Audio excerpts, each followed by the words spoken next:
So tonight we will do lesson 4 of My God Divine, Defining the Divine. And tonight we will continue in answering 25 questions plus about God. And tonight we'll actually deviate a little bit because until now we were discussing kind of God's resume and God's connection with us, so to speak, the way God chooses to relate to the world. Tonight, we will discuss 4 questions as they relate to God's expectations of us on how we should relate to God. And so tonight's questions, we will begin with God's expectations. The first question we will discuss tonight is, do I have to believe in God to be Jewish? Second question is it kosher to have doubts about God? Third question, why must I fear God? Shouldn't love be enough? Why this negative connotation, and what exactly am I fearing? Am I fearing I'm going to turn into a pumpkin at midnight? What's this fear about? And the fourth question is, I'm okay with believing in God, but I'm not religious. Can we still have a relationship? And so we'll begin with the first question. Do I have to believe in God to be Jewish? Right? Because most people think about Judaism as a religion. And what's a religion? A set of beliefs. And so to belong to a religion, any religion, you usually need to subscribe to those beliefs. So if I'm Jewish and I don't subscribe to those beliefs, I don't believe in God, am I still Jewish? And the reality is we all have friends, we all know people who identify as Jewish, yet they profess to not believe in God. Are they correct to identify as Jewish if they don't believe in God? So in order for us to understand what Jewishness is or what it takes to be a Jew, we need to first answer this question. What is a Jew? The famous discussion, how do you classify Judaism? What's one word that we can define Judaism as? And the general ideas that we usually say is Judaism is a race. And obviously it cannot be a race because there's Jews of all races. So there are Jews who are Black, there are Jews who are white, there are Jews who are European, there are Jews who are African, there are Jews who, Jews from all types of Caucasian Jews, from Latino Jews. There's all Asian Jews. There's all types of Jews. And so we cannot classify Judaism as a race because it's a kaleidoscope of many races. Another way people classify Judaism as a culture, right? What's a culture? It's social norms of a racial, religious, or social group. There's no single culture for all Jews, right? Some Jews speak Yiddish, other Jews speak Ladino, other Jews yet speak Hebrew, and some don't speak any of those three and speak Spanish and Chinese and German. Like, I'm just coming from the international conference, and there were many Jews speaking many, many languages. Aside from the language issue, you have cultural, right? Here, Ashkenazi Jews like herring and cholent and gefilte fish. Sephardic Jews would never touch any of those. They like shakshuka and hummus and any other, Moroccan fish, right? And then the Asian Jews yet have a different set of cultural foods and cultural ideas. Music, forget about it. Every Jewish culture, every Jewish area has a different type of music. So there is no one Jewish culture. So obviously Judaism cannot be a culture. Nation is another way people define Jews as. People who have a common origin, a common tradition and language, capable of forming or actually have a nation state. But that's not Judaism. Because yes, we do have the land of Israel, the land which was given to us by God many, many thousands of years ago, many hundreds of years ago, 3,000 years ago plus. And currently, it's the Jewish state.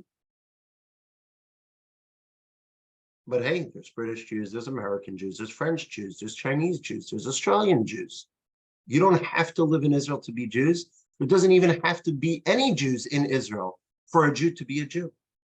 Jewish people are Jewish independent of the land of Israel, unrelated to the land of Israel. Obviously, it's our hope and our dream that Mashiach will come, we'll all be in Israel, in the Holy Land. But again, We live in every single nation. And so we're not a nation. And finally, a religion, which seems to be the best criteria, but hey, there are millions of Jews who identify as Jewish, but they're not religious. And so to be part of a religion, you need to follow the religious beliefs. And there are many people who identify as Jewish, but they are not religious. So how exactly would we identify Judaism as? And here's a short clip to illustrate these ideas that we just presented. Let me just pull it up here. There we go.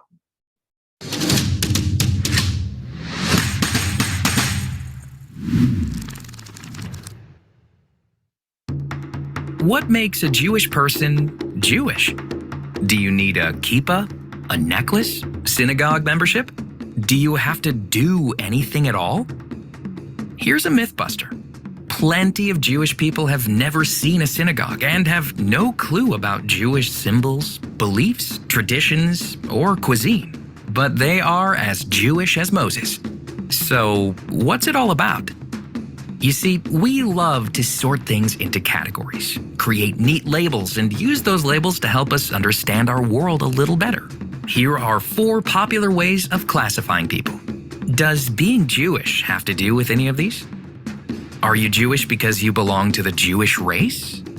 Hold on, is there even such a thing as a Jewish race? Look at these images. These folks are all equally Jewish. Race doesn't appear to be a factor. Actually, non-Jewish people from the most diverse places and races can become fully Jewish. So we clearly can't define Jewishness as belonging to a specific race. Why don't we try culture? Are you Jewish because you follow the Jewish culture? Well, you might be, if there was a Jewish culture to follow. But there is no single culture common to all Jews. Here's why. The ancient Jews lived in the land of Israel for over a millennia, but they were forced into exile by the ancient Romans. That happened almost 2 millennia ago. Since then, Jews settled all over the globe. The result of Jews spending centuries in very different kinds of places was that they developed many very distinct cultures, including unique ways of dressing, unique foods, styles of music, prayers, practices, dialect, and celebrations. The result? There is no single uniform Jewish culture. So Jewishness is not based on culture. But don't worry, we've got 2 labels left. What about nationality? That's a legal term. It means that you belong to a certain country or state. If Jewish is a description of your nationality, it would mean that you are a citizen of a Jewish state. But that's not the case. We've got British, French, Alaskan, Turkish, Thai, Irish, Spanish, Argentinian, and Indian Jews. You'll find Jews in every country, and almost all of them are citizens only of the state within which they reside. Even the state of Israel includes millions of non-Jewish Israeli citizens. That pops the nationality argument, doesn't it? And here's a bigger buster. Historically, the Jews did not have an independent state for most of their existence as a people. Strike 3. Religion. That sounds good. Are you Jewish because you follow the Jewish religion? Well, no, because many Jews do not associate themselves with any religion. In fact, there are many Jews who do not even know they are Jewish. And there are also Jews who practice a religion other than Judaism. But according to Judaism, they are all equally Jewish. Phew, this is really tough. I guess it's time for the one and only Jewish answer. Being Jewish means that you have a Jewish soul. How do you get a Jewish soul? The most common way is through a Jewish mother. You see, according to Judaism, every child to a Jewish mother is naturally born with a Jewish soul. Your mother's race and nationality make no difference. She might follow the Jewish religion or culture, or she might not. But if she's Jewish, you're Jewish. And there's no opting out. If you're born a Jew, it means that God decided that you're meant to be Jewish for life. So if you're Jewish, thank your mom. Then there's conversion. If you were not born to a Jewish mother, but you complete the authentic and challenging Jewish process of becoming Jewish, God will give you a Jewish soul at the moment of conversion. So, what can we take away from all this? It is the privilege and responsibility of each Jew to lead a Jewish life, but those who do not are authentically Jewish. Living the Jewish way allows your soul to shine, but it does not create your soul. That's already alive and kicking inside you, waiting for you to connect. So, what is a Jew? It's a spiritual force within you.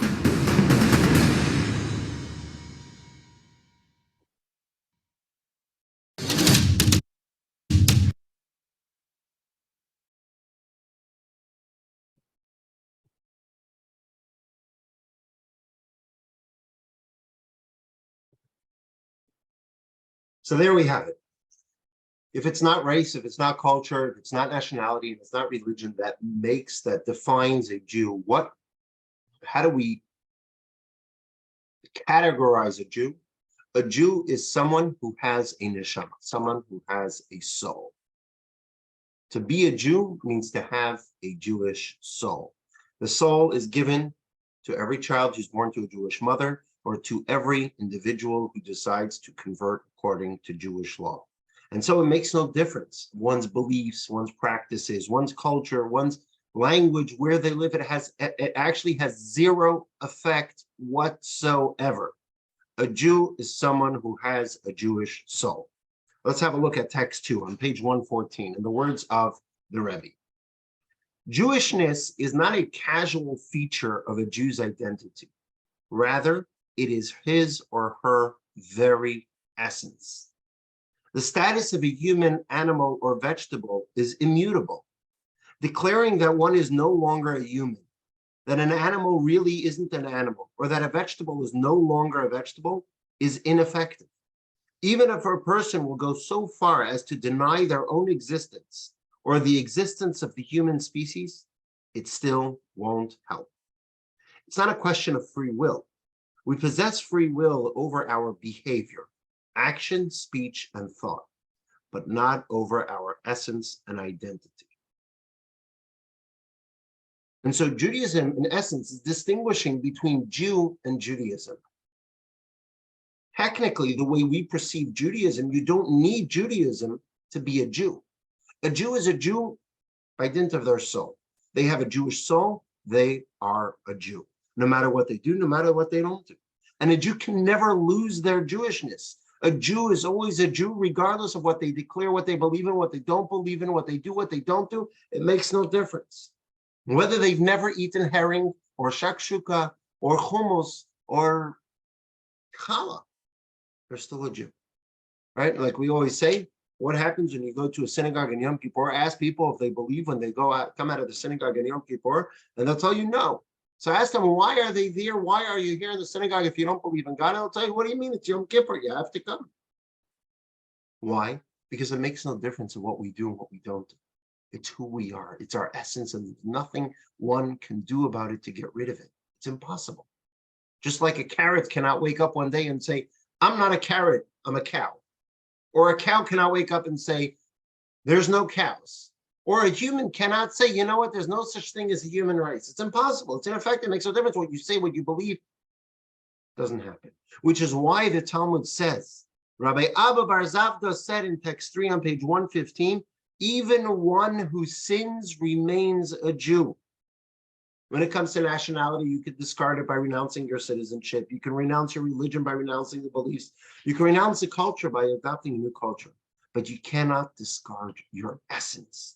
And Judaism remains with the Jew, no matter what you say or what you do. Now, just to be clear, it is important to practice Judaism. Jew is required to practice Judaism.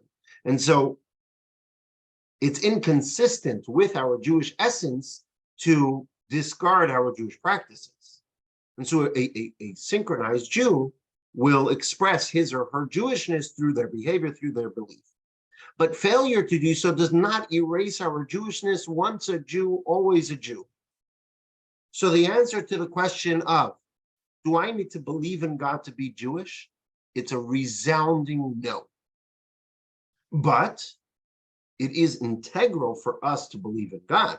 it's required of us to fulfill the commandments, but it doesn't affect our Jewishness one iota. And now we'll take it a step further.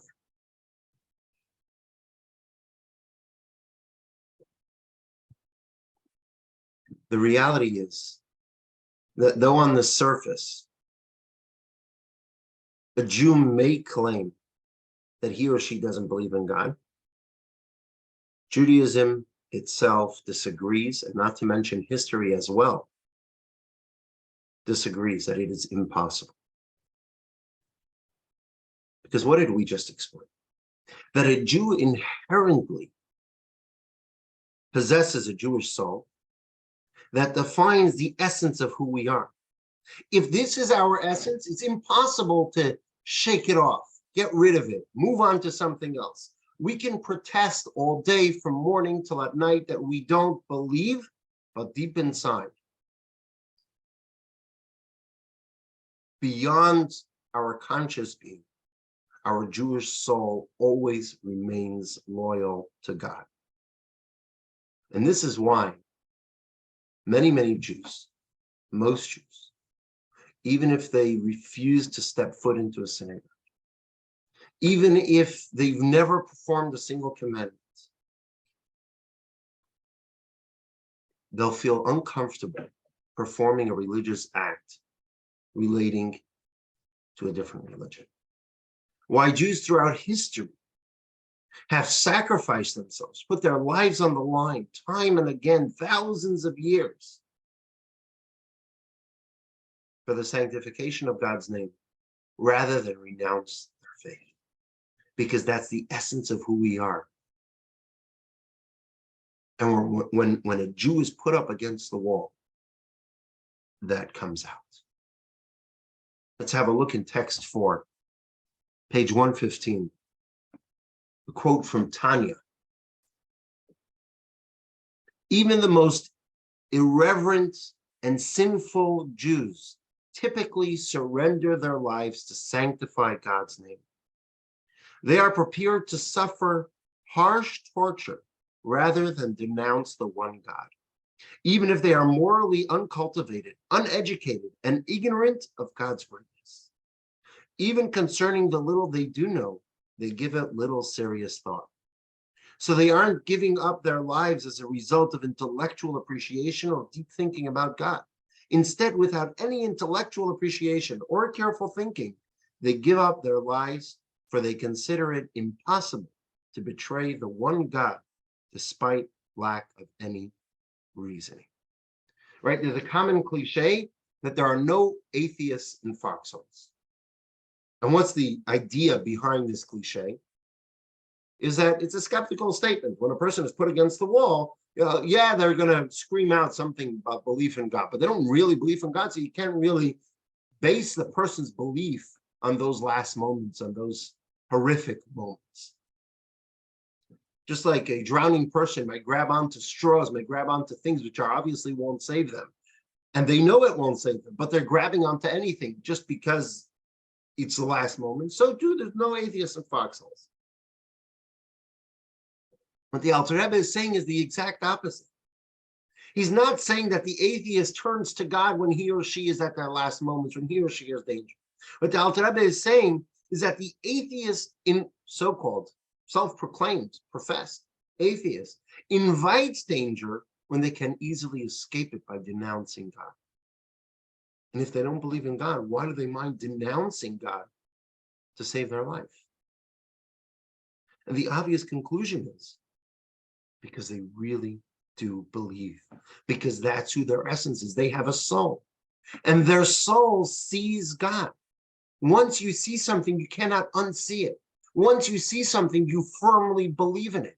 The soul sees God. The soul is a veritable part of godliness. And as such, no matter what a person on the outside professes, subconsciously, their soul deep down still firmly believes. Now, we do see God behind the strata of our conscious mind. We don't see God consciously, but we still believe with absolute faith. Faith as a result of this deep belief. Every single Jew is a true believer in God, which is why many of the biggest non-believers are prepared to die rather than denounce their true belief in God.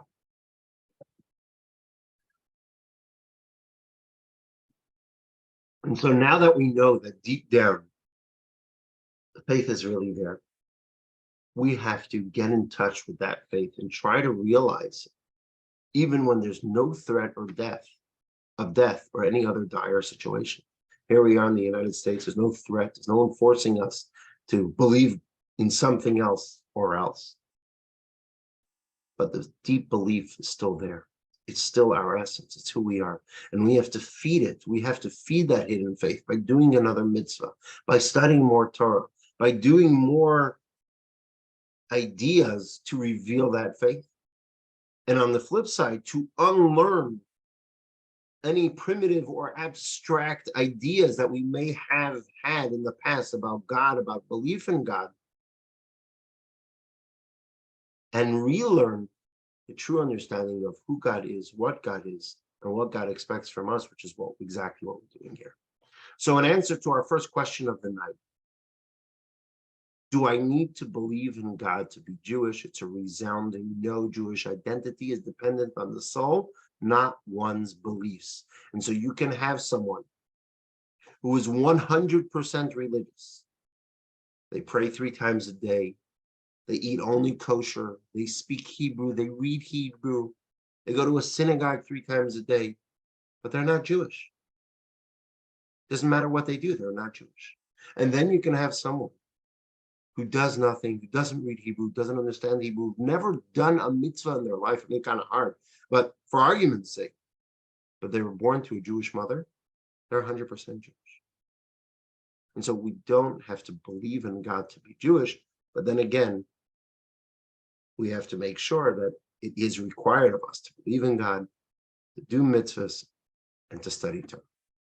And then we took it a step further and said that beyond the conscious, ultimately, every Jew really does believe in God. Let's move on to the second question. And this is a question I get all the time. I guess, going through these classes, I'm mentioning questions that I get often or not often. This question I get, one of the most often questions that I get in various forms, usually not in this exact form, is it kosher to have doubts about God, but in various forms. People say, Rabbi, I'm a bad Jew. I have questions about God. I doubt God's existence occasionally. I don't know if God's fully involved in the world that we're in. Various forms of such questions. Rabbi, I'm a bad Jew. You don't have any of those doubts. It's another one I get all the time. Rabbi, you're perfect. You're a rabbi. You don't have any doubts. In other words, the notion behind it is that if someone has doubts, that's really not kosher. If someone has doubts, that lays questions at my foundation of belief, and so it's kind of shameful to have doubts about God from a Jewish perspective. And so that's the question: is it kosher to have doubts about God? And here's the secret. There are many Jews who consider themselves believers, religious Jews, as people like to term them, and we'll get to that soon, that are ashamed of their doubts. And the doubts don't seem to be triggered by specific events, because those are different types of doubts. They just pop up out of nowhere. Do I really believe in God? Is God really there? How can I be sure if I don't see him? Will I be punished for harboring such thoughts, such doubts, such issues? Does it weaken my faith? Does it make me a bad Jew?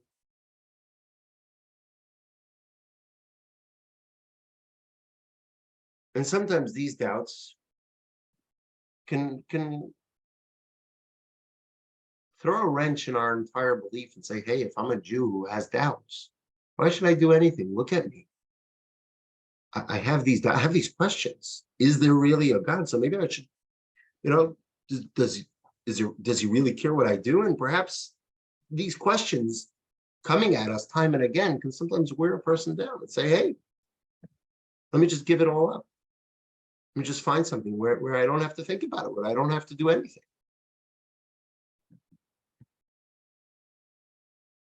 But the answer is a very simple answer. It's perfectly normal for a believer to harbor doubts. And perhaps more importantly, it's actually the way God intended it. And so you're not a bad Jew. If you have doubts, you're a perfectly good Jew. The key point to always keep front and center is that doubts are not a matter of concern whatsoever. We should view these doubts that pop up out of nowhere as something from the outside, as outside noise, as outside voices. And the best way to deal with these doubts that pop up occasionally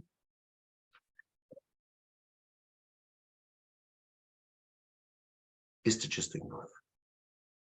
Now, what does that mean? Here we're addressing questions about God. The Torah tells us that we should question, because the more you question, the better we get to the truth. So why are we saying to ignore these doubts when they pop up? What are we saying?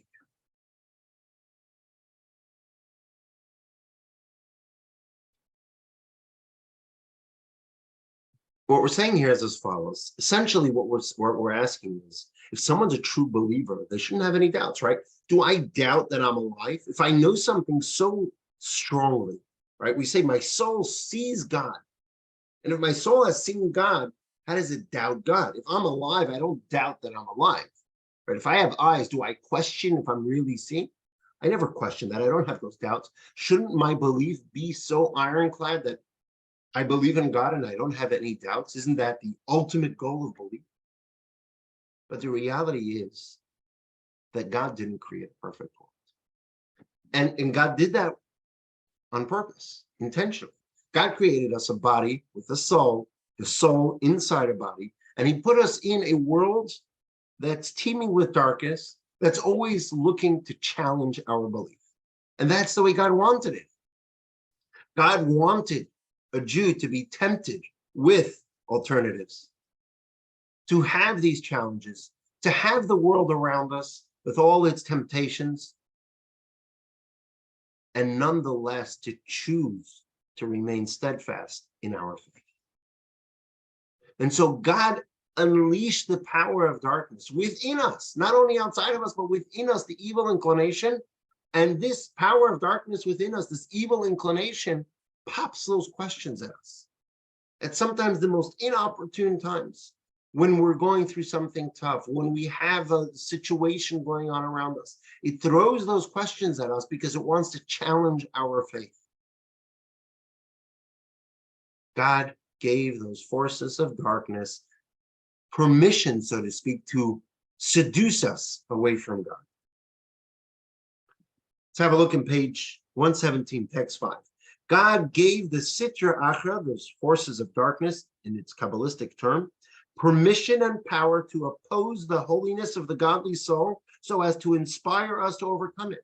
In other words, naturally, the forces of darkness can never challenge the godly soul. The godly soul is way stronger. The godly soul that we each have innately is much stronger than the forces of darkness. And naturally, 100%, a true believer would never have any doubts.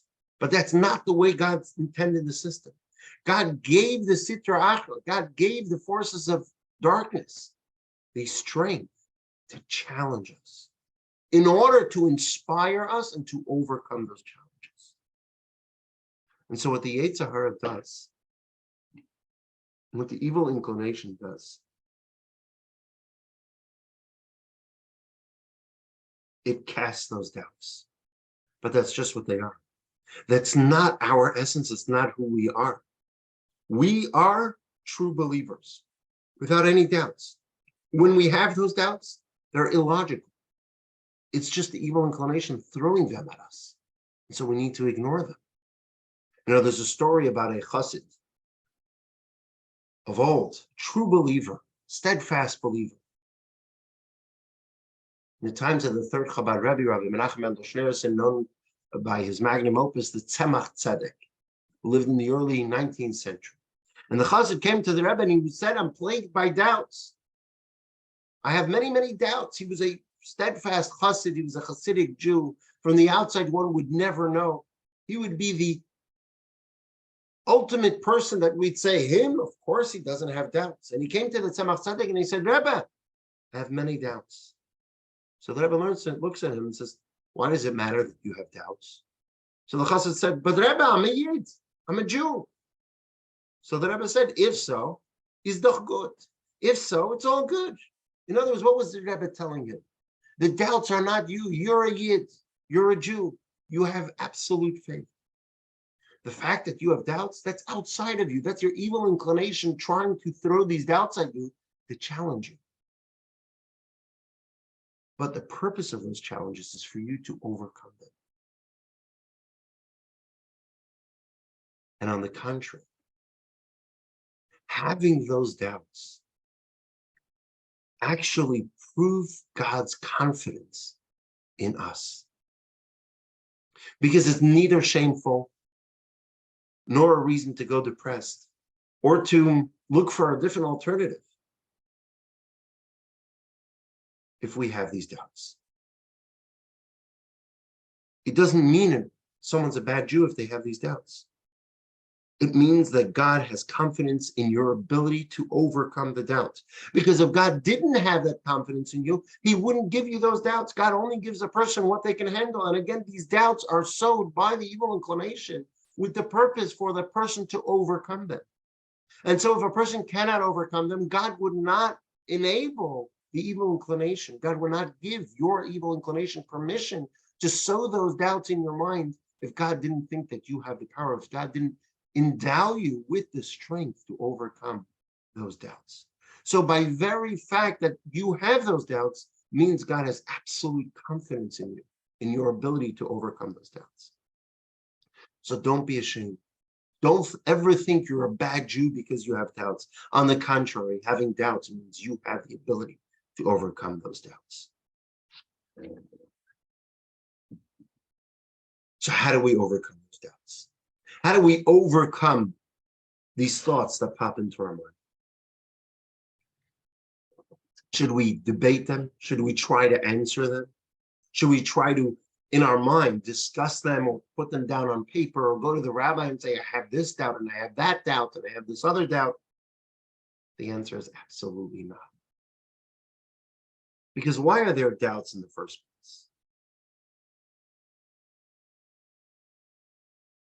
The doubts in the first place are not there because it's connected with your essence. It's who you really are. You have these logical doubts. You've thought about the divine so much that now you have these doubts. No, they're doubts that seemingly pop out of nowhere.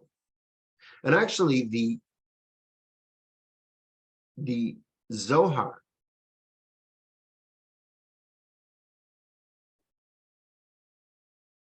tells us that in essence, this is all really a game. And God rigged the game. What does that mean? The Zohar tells us that really the temptations and struggles that we experience are moles planted by God just to test us. And it turns out that these moles, which are planted by God, are in on it. They're aware of their status as a mole. They're aware of their mission in this game. They're aware that they are there, this evil inclination that's sowing these doubts in our minds, knows that it's only sowing these doubts to test our resolve and to test our ability to overcome them. And the Zohar gives a fascinating example, a mashal, a metaphor. The Zohar gives an analogy of a king who hires a prostitute to test his son's integrity. And when the prince refuses her advances, the king rewards the prince. Now, think about this analogy.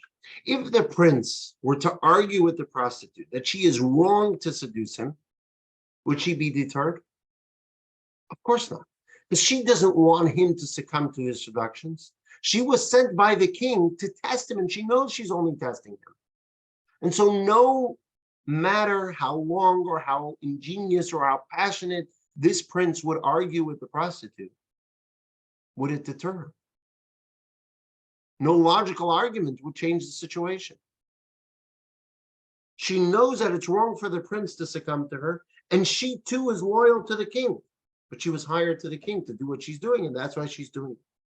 And so the Alter Rebbe tells us that the same thing is with our animal soul. Our animal soul also believes in God and knows all the arguments. Our evil inclination knows all of the arguments. So why is it raising these doubts? Even though it knows all the answers to all these doubts, it's raising these doubts because God wants to test us. So you tell me, is there a point in arguing with these doubts? Is there a point in trying to answer them and explain them and question them and get into the nitty-gritty of them? Of course not, because these doubts know the answers already. The evil inclination knows the answer to all these doubts. Nothing we say to it would quiet these doubts. And so the only way to respond to these doubts is by not responding, by ignoring, ignore and override. Silence. Let's have a look in the Zohar in the original text on page 118, text 6. God wished that people constantly serve him and follow the true path to merit much good. If this is indeed God's will, how could an evil servant come and incite against the will of his master, turn people to the evil path, thrust them from the good path, and cause them not to do the will of their master? Certainly, he is doing the will of his master. This is analogous to a king who had an only son whom he cherished. He lovingly commanded him not to come near a disreputable woman because anyone who approached her would not be worthy to enter the king's palace. The son promised that he would lovingly heed his father's command. Outside the king's palace was a prostitute who was very beautiful to behold. After a few days, the king said, "I want to see my son's feelings toward me." He called the prostitute and told her, "Seduce my son to test his feelings toward me." What did the prostitute do? She pursued the king's son and started to grab him, kiss him, and seduce him in various ways. Now, if the son were decent and heeded his father's commands, he would scold her, ignore her, and thrust her away. Then the father rejoices with his son, brings him into the inner sanctum of his palace, and gives him presents, gifts, and great honor. That's the best thing to do. Ignore and override. Right? What happens when a scammer calls you? Do you start arguing with the scammer that what he's doing is a scam? Right? You get those infamous Nigerian prince emails. Do you respond, "You're not a Nigerian prince. Prove to me that you're a Nigerian prince. This is a scam. I'm going to report you." Or you just ignore it. You pick up the phone and, "Hi, this is Mary calling from your car insurance warranty." You just hang up. You don't wait till they finish and start arguing with them and ask to speak. You just hang up. Because they know they're a scam. And no argument you give them is going to help. They're just going to continue doing it. And so that's how we have to deal with it. Because anything you say or could and would do is futile. It's worthless. The only thing you can do is ignore it. Because if you ignore it, automatically they dissipate like darkness. Now, spam calls, even if you ignore them, you just keep on coming fast and furious. But at least you're able to just hang up on them. If you were to argue with each one, you'd be drained by the end of the day.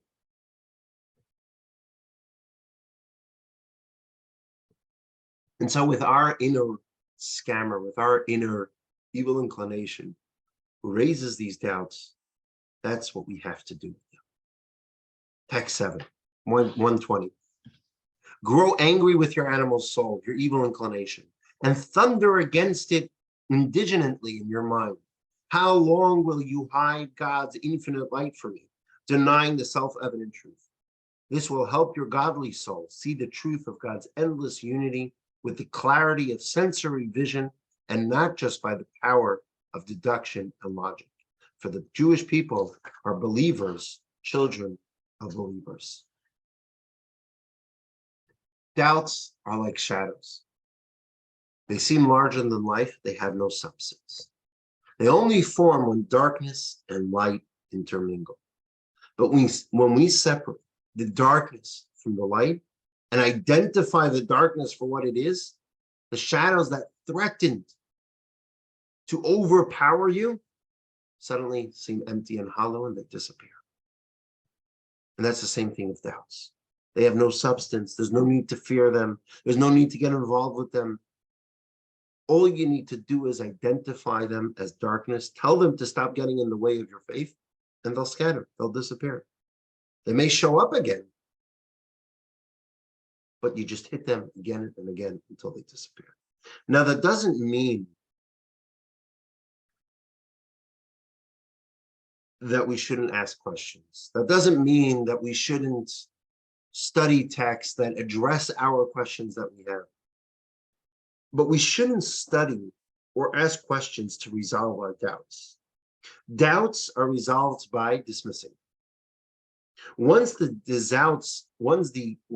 doubts are dismissed and our faith is reassured, now we can go back to the text, go back to our questions, go back to asking the questions so our faith can percolate in our rational minds.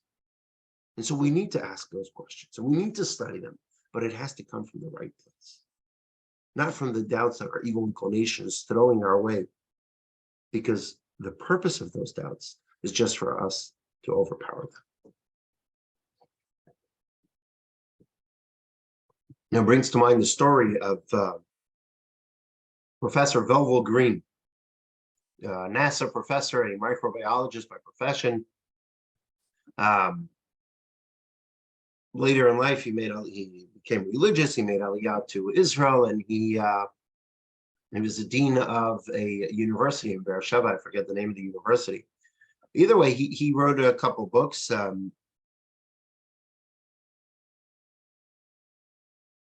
One of the books is called The Rebbe and the NASA Scientist. I highly suggest that book. And in that book, he writes a story that when he first encountered his local Chabad rabbi in Minnesota, Rabbi Moshe Feller, he had many, many questions as it pertained to science and religion. And, first he was anti-religious, and then, he slowly started becoming less anti, enough that he was able to write the Rebbe a long, long letter. And so his first correspondence with the Rebbe was a very long letter. I think he says it was 3 or 7 pages long, with many of the toughest questions on science and religion and the seeming contradiction. And he sent it to the Rebbe, and he says he didn't get an answer to this letter. All he got was one line, and that was the Rebbe telling him he should start putting on tefillin. And he thought to himself, okay, this is why I don't like religion. You see, here's this great rabbi, and he's supposed to be so intelligent. And I asked him these questions, and what does he tell me? Put on tefillin. He says, but it took a while until my local Chabad rabbi convinced me to heed the Rebbe's words. I bought a kosher pair of tefillin, and I started putting them on. 2 years later, I went to New York to have my first private audience at the Rebbe, and he relates a few humorous anecdotes pertaining to that meeting. Either way, he says he walks into the Rebbe's room, and the Rebbe opens his drawer and takes out this letter, this long, detailed letter with many, many questions on the contradictions between science and religion. And the Rebbe says, would you like for me to answer these questions? And he tells the Rebbe, I no longer have these questions. And he explains in the book, if I recall correctly, he explains in the book that, in other words, these were questions that, these were the doubts that his evil inclination was throwing at him. Once he started studying, once he started putting on tefillin, once he started strengthening his core belief of who he was as a Jew, these questions no longer existed. Not that he didn't study, not that he didn't ask questions pertaining to science and religion. He continued to have an extensive correspondence with the Rebbe pertaining to all scientific issues. But those initial questions weren't questions. They were doubts that were sowed by the evil inclination. And so back to our original question, is it kosher to have doubts about God? 100%. It's part of God's plan to test us. And so if we have doubts, You ever think, hey, I'm a bad Jew because I have doubts? It's part of God's plan. How do we respond to those doubts? We have to swat them away and move on.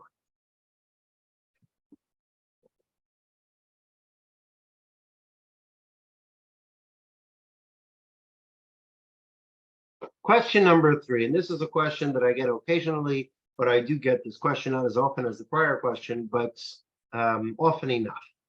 Why must I fear God? Isn't love enough? What's with the fear? I'm supposed to be afraid of a scary God? Is God going to attack me?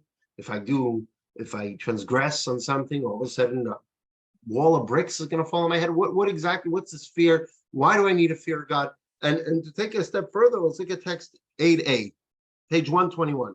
Maimonides says that it's actually a mitzvah. It's one of the 613 commandments is to fear God.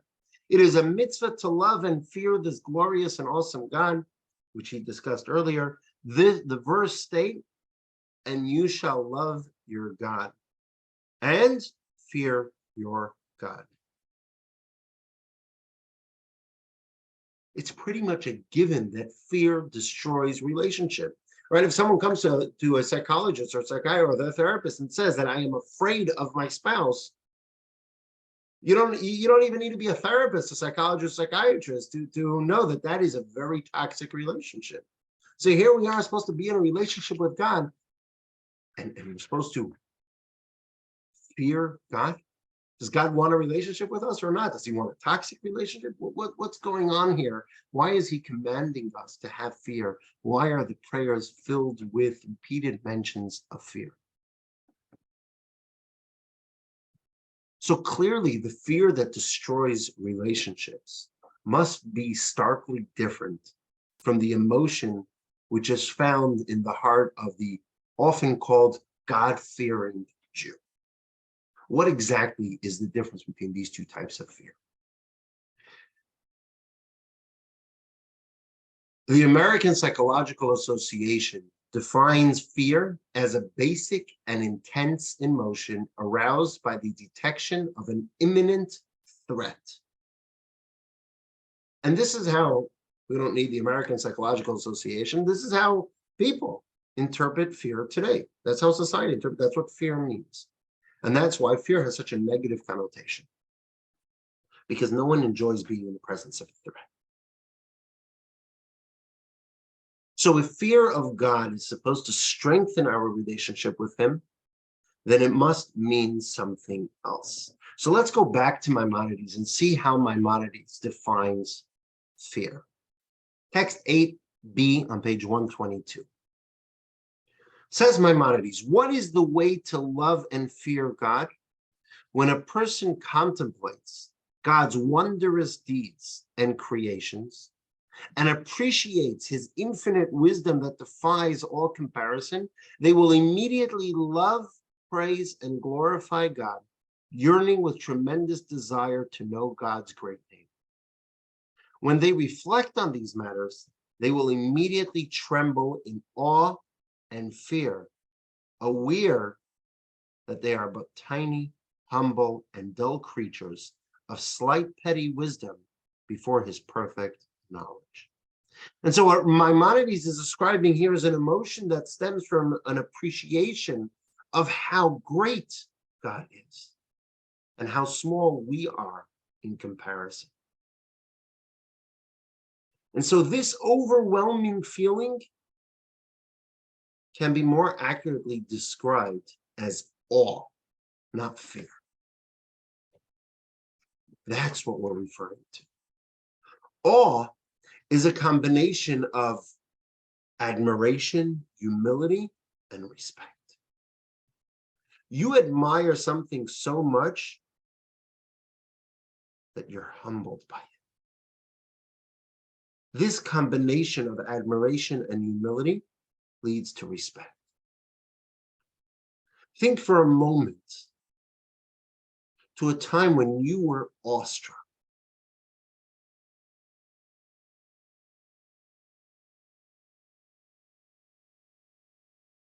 What was it? And why did it evoke that feeling? And I'd suggest that when we're in the presence of something vast, under the open sky, a perfect starry night, at the foot of magnificent waterfalls, Niagara Falls, Iguazu Falls, whichever falls you've been to, gazing at a massive mountain, suddenly we feel insignificant. We feel small, and we're awestruck. It's a sense of humility, a sense of admiration for something great. Perhaps it's a celebrity, perhaps it's a leader of a nation. Perhaps it's a incredible phenomena of the birth of a child, a natural disaster, a natural event. There are these moments when we are awestruck, and it shows them how small we are. And so when a person finds themselves in awe of something, that's what we're referring to. Feeling that awe, that deep admiration, humility, and as a result, respect for God. That's what we're talking about when we call a person a God-fearing Jew. Not the fear as described by the American Psychological Association, fear of imminent threat, not the fear of what society generally terms fear with the negative connotation, but rather awe, being awestruck by God's greatness. Now, generally speaking, now that we have this understanding that fear of God does not mean fear as an imminent threat, but fear as an awe of God. Awe is usually a fleeting moment, right? The first moment we see the falls, if we hang out by the falls for another hour, it tends to, we start thinking about ourselves suddenly a lot more. We're not thinking so much about the falls. Taking pictures, selfies, whatever it may be, right? If we hang out with a celebrity for a long time, if we hang out from someone we respect for a long time, then we lose a little bit of that awe.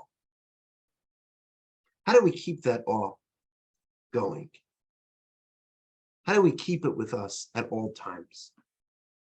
And is this awe supposed to be an abstract emotion, or could it be used to change a person for the better? Let's have a look at text 9, which gives us a meditation that helps us keep this awe going. Page 123.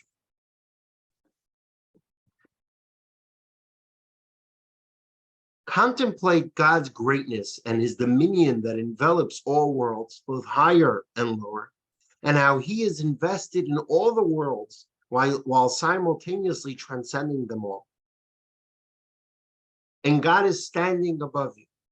His glory fills the entire world, and yet he observes you and searches your hearts to see if you are serving him appropriately. Accordingly, you should serve him with awe and reverence, as if standing before a king. Contemplate this at length to the extent of your intellectual capacity and available time. And so when you realize that this awe-inspiring God is actually watching you at all times, this leads you to have a constant awareness of God's presence. Wherever you go, whatever you do, you're always humbled by the awareness that God is watching you. And this knowledge that we are always in God's presence should inspire us to better ourselves and to act in the ways that God deems appropriate. But this leads us to the obvious question. Why can't we just stick to love? Why do we need this awe of God? Granted, it's only a natural occurrence, but why do we need the awe of God? Why is it necessary? What does it accomplish? The reality is, it boils down to love by nature being selfish. You love someone because this, because that. It may be a more lofty reason, it may be a less lofty, more refined, less refined, but it's always because something.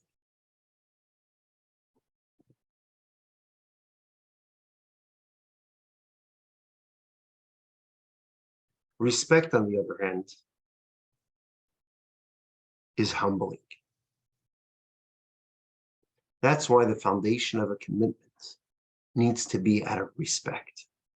Because if you respect someone, even if you're not receiving anything from them, material or immaterial, regardless, if you respect someone, you will always respect them at all times, if that is the basis, the foundation of that relationship. Someone who is in a committed relationship must respect their spouse, because it's the respect that will keep the relationship afloat even through the ups and downs, throughout all the ups and downs of life. So when one's service of God is focused only and propelled by love, then yes, their mind will be filled with thoughts about God. But the emotion that is driving them is an emotion that says, I love God, I want to connect with him, I want to do whatever it takes to make him happy. And what's at the basis of that statement? I want, I love, it's about me. The relationship with God is founded on their own needs and wants. And that's not enough to fuel a healthy relationship, because it's ultimately focused on oneself and not on God. Awe and respect are humbling emotions. The emotion that is dominant when standing before a king, a famous personality, or a natural phenomena, or a natural, just something of nature, Mount Everest, the falls, is an emotion of humility. You feel tiny, you feel unworthy. You're aware of how great the individual is, or how great the situation, or how great it is. That's what awe and respect is about. So when one acts out of reverence, they're driven by an emotion that says, I must act appropriately, whether I like it or not. It's not about me. The person is fully focused on God and not on themselves. Their own desires don't matter. They don't take up any space. It's not about me.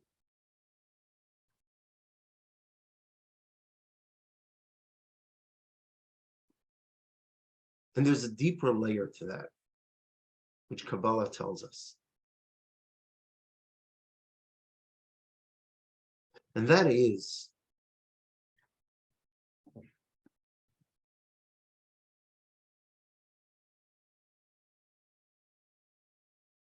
that fear of Hashem, this awe, will guarantee a person, it provides a certainty that come what may, a person will never transgress the will of Hashem. Why? Because at the end of the day, a person is just that. A person is a person. Limited to the parameters of creation. But God is beyond those parameters. God is the creator of all creations. And as such, as much as a person wishes to connect with God, it's still grounded in their own convictions and their own understandings and their own passions. It's inherently limited, bound by the world of creation. But fear, or in the way we're terming it, awe, from respect, from humility, does something magical, does something drastic. It enables to lift the creature to the world of the creator. Because when there's awe, when there's respect, the underlying current is one of self-abnegation. It's a loss of self. It's not about me. The moment the person clears themselves out of the way, they shift away from creature and they make space for the creator. Once they make space for the creator, the relationship is infinite. The connection is beyond any boundaries of and no limitations of creation, because it's not about the creation. It's a sense of awe, of self-abnegation.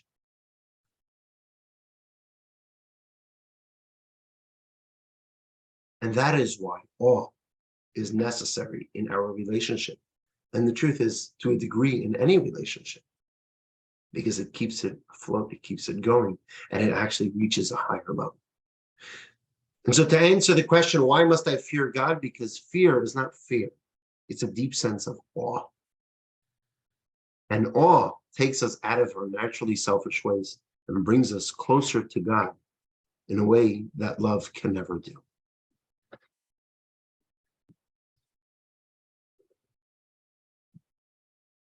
For the fourth and final question for tonight, and this one is a question as well that I get in various forms, not in this direct form, but the question is, I'm okay with believing in God, but I'm not religious. Can I still have a relationship? In other words, can I still be called connected to God? Am I a good Jew or am I a bad Jew? If, all right, I believe in God, but I don't do anything. I don't wrap tefillin. I don't like Shabbos candles. I wrap tefillin when the rabbi comes to me. Am I still a good Jew? Am I still in a relationship with God? And the answer is, your relationship with God has absolutely nothing to do with religion. What do I mean by that? We like putting things into neat little boxes. We like to categorize things, right? When I knock on a door, which I do quite oftenly here in Mar Vista, whether it's someone who knows me or more often someone who doesn't know me, the first thing that comes to their mind, what do they view me as? Here's an Orthodox Jew, an ultra-Orthodox Jew, right? A hat and jacket. He's one of those. He's a rabbi. He's religious. He's not like me. I'm not Orthodox. I'm not religious. I'm not a rabbi, right? Automatically, there's that disconnect. We're totally different types of Jews because we like fitting things into boxes. And those are the boxes that I'm automatically put in by people. Right? Religion is spoken as a package deal. It's a life choice. It's a package deal. Someone is either religious or not religious. It's the identity of who they are.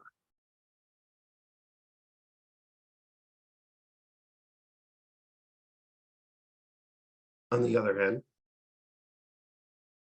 you might have heard me or other Chabad rabbis say, you might have heard it said about Chabad. The Chabad, we don't label Jews. We don't call people religious. We don't call people not religious. We don't say Orthodox, conservative, Reform, secular. We don't do those labels. We're post-denominational Jews. They say the story where a woman goes to the post office and says that she'd like to buy stamps for her Hanukkah cards. Happened last week. And she comes to the post office right here in Grandview, and she says, I'd like to buy stamps for my Hanukkah cards. So the clerk behind the counter says, how many stamps do you like? She says, I need 50 stamps. So the clerk says, how many, what denominations? She's like, oi, has it really come to this? All right, I need 6 Orthodox, 12 conservative, and the rest Reform. We don't do labels. Right? It's a nice tagline, and it sounds cute, but is that the reality? Is that the truth? The reality is it is. That is the truth. We don't pay any attention or give any credence to a people's professed religious status or self-identity. And why is that? Because identifying oneself religiously, whether it's identifying oneself as religious or non-religious, can be very, very dangerous, religious, Jewishly. And why is that? Because let's start with why it's dangerous to label oneself as non-religious. It's easy to fall into the trap and say,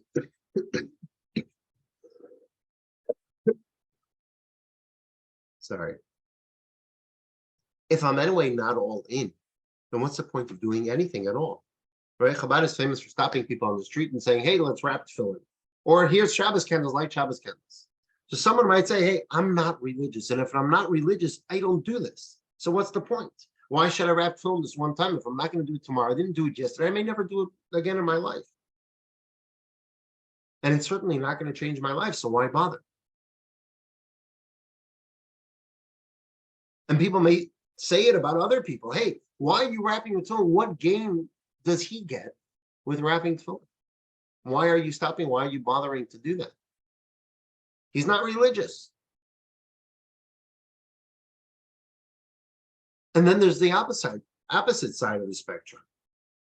Someone who views themselves as religious, right? He's religious. He wears a yarmulke. He has a beard. He wears a hat, a jacket, the tzitzis, and if he's ultra-Orthodox, he wears a shtreimel, and he wears long payas, right?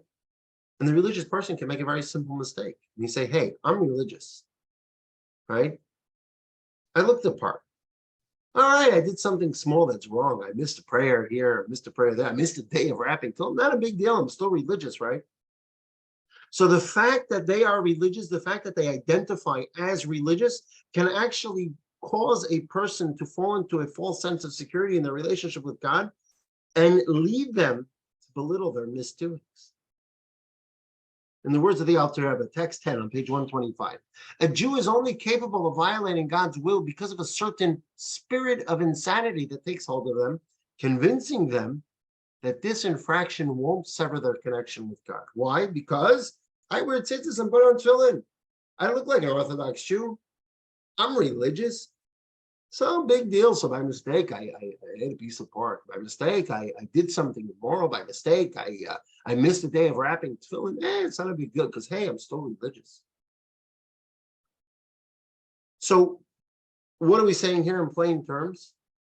People justify their ungodly behaviors by saying, it's fine. God still loves me. I'm still connected. I wear tzitzis. I wear tefillin. So in other words, religiosity can actually enable wrongdoing. So what do we do about this religious thing? It seems to be bad if you do, bad if you don't. I can't identify as non-religious because, hey, that may mean that I'm going to opt out of everything. And I can't identify as religious because then I'll overlook misdeeds. I'll overlook misdeeds. And I'll belittle them. And the reality is, it's true. Identifying as religious or non-religious is missing the point. Judaism is not about attaining a religious state. Judaism is not about being in a certain status or a certain identity. Judaism is about a relationship with God, connecting with God. That is beginning and the end of it. And how do we connect with God? By doing a mitzvah, even one, any mitzvah. That's what Judaism is all about. Text 11, page 126. When you fulfill God's will, your godly soul, your bodily consciousness, and all their expressions are united in perfect unity with God. This union endures forever because God and his will transcend time. In other words, simple words, this means that every single time a person does a mitzvah, he or she forges an indestructible, everlasting connection with God.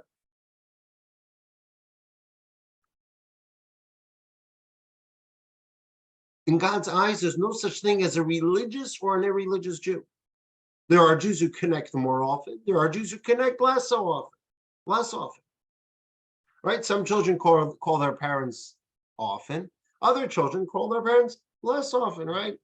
They say the story where Jack calls his mom and says, Mom, how you feeling? She says, well, actually, I'm not feeling too great. I haven't eaten in 37 and a half days. He says, Mom, why haven't you eaten in 37 and a half days? So she says, because I wouldn't want to be chewing when you call. That's some Jewish guilt for you. Right? Some children call their mother something more often, some call them less often. Does that make them less children or more children? No, they're inherently children. There's nothing you can do about it. Regardless of how consistently we follow God's will, we do mitzvahs, we're all children of God, and God is waiting for our phone call, our mitzvahs. Imagine if someone is disappointed a spouse or a friend. So the next day, when they're approached for a favor, they refuse. They say, hey, I'm already bad. I'm not a good spouse, not a good friend. So I act like I'm good. Right? I didn't do good yesterday, so why should I do good today? And maybe I won't do good tomorrow, so why should I do good today? It's ludicrous. Or the opposite.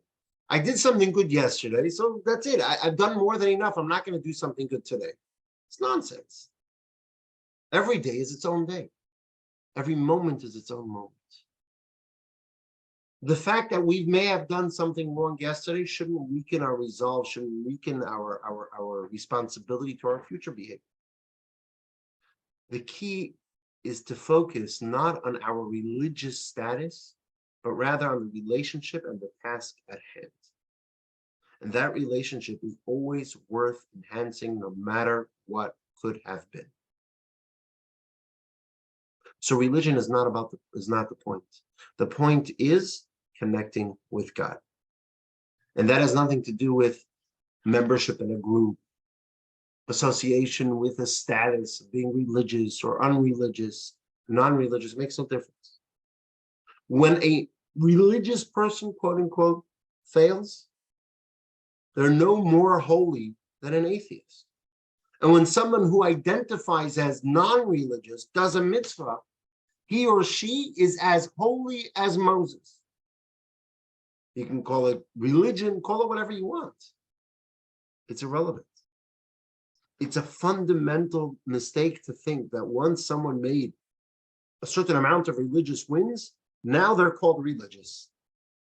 You've chalked up your miles. That's it. God's not an airline. It's not a frequent flyer program. It's not like, okay, now you're religious, you fall into that category, and now if I do something, it's not so bad. It's all about value of a mitzvah. Every single mitzvah has infinite value.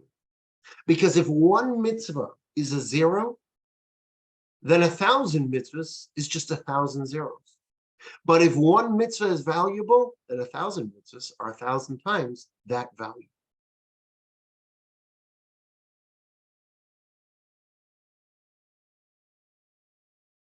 Every single mitzvah is a tremendous expression of our relationship with God. Every mitzvah has tremendous values and opportune time to strengthen our connection, and actually does strengthen our connection with God. Let's have a look at text 12, page 127. Before every mitzvah, we recite a blessing who has sanctified us with his commandments, right? Asher kidshanu b'mitzvotav. This means that a mitzvah is akin to a man who marries a woman to live with him in perfect unity. Right? To marry in Hebrew is the same word as sanctification, sanctifies. As the verse states, he shall attach to his wife and thou shalt be one flesh. When you engage in Torah and mitzvahs, your godly, animating soul unites with God in similar fashion, only infinitely more so. That's why King Shlomo Melech, King Solomon, compared the soul's union with Hashem to the marriage of bride and groom in Song of Songs, using terms of attachment, passion, yearning, hugging, and kissing. The Mishnah tells us that 1 hour of repentance and good deeds in this world is more precious than all life in the world to come, because unity with God, even for a single moment, is more precious than any of the rewards that follow in the world to come. Every single mitzvah, any one mitzvah, we achieve that connection and we fulfill the purpose of that moment and that situation. And Maimonides takes it a step further. Maimonides says that we have to view the entire year, we have to view the entire world, and we have to view ourselves, but also the entire world, as equally balanced. Half worthy, half unworthy. And if we do one mitzvah, that will tip the scale, our own personal scale, the scale of the entire world, to the side of goodness, and bring Mashiach, bring deliverance and salvation to themselves and to the others. And so one mitzvah may seem minute, insignificant, but think about what the Rambam says. Our one mitzvah, our little seemingly insignificant mitzvah, which we already established is insignificant, but even in the bigger picture, our one mitzvah can be the one mitzvah that will tip the balanced scale and bring about redemption for the entire world. One mitzvah, one putting on tefillin, that tefillin tomorrow morning may be the tefillin that will change the entire world for eternity. A single mitzvah suddenly has tremendous value. The mitzvah you do today, despite the fact that you've done it 1,000 times already, has tremendous value. Or the mitzvah you do today, despite the fact that you may have never done it before, has tremendous value. Why? Because this could be the mitzvah that will bring about the coming of Mashiach. So to answer our question, can we still have a relationship if I'm not religious? Forget about religion. There's nothing to do with religion. Religious, not religious, irrelevant. What's relevant is let's build this relationship with God, do a mitzvah, and that may be the mitzvah that brings Mashiach. We'll conclude with the key point video summary of the class, following which we will open up for question and answers. Lesson 4. His expectations. 1. Judaism is not only a culture, ethnicity, race, or religion. It is the essence of a Jew by dint of their having a Jewish soul. 2. Because of their Jewish soul, a Jew, A, is inherently Jewish, regardless of whether they believe in God, and B, really does believe in God. 3. Doubts about faith are normal and not indicative of a lack of faith. Rather, God sends feelings of doubt to test our resolve. 4.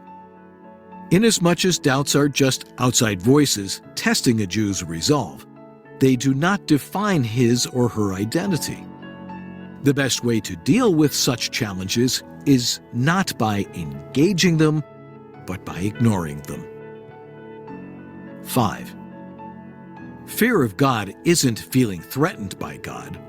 Rather, it is respecting and being in awe of Him. 6. Respect is a critical component in a Jew's relationship with God. It keeps one committed, even if love lapses. 7. Judaism isn't about the label religion. It is about connecting with God through Torah and mitzvot. 8.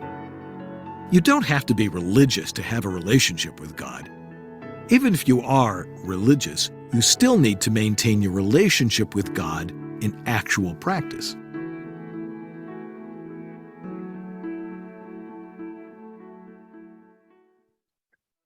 Lesson 4.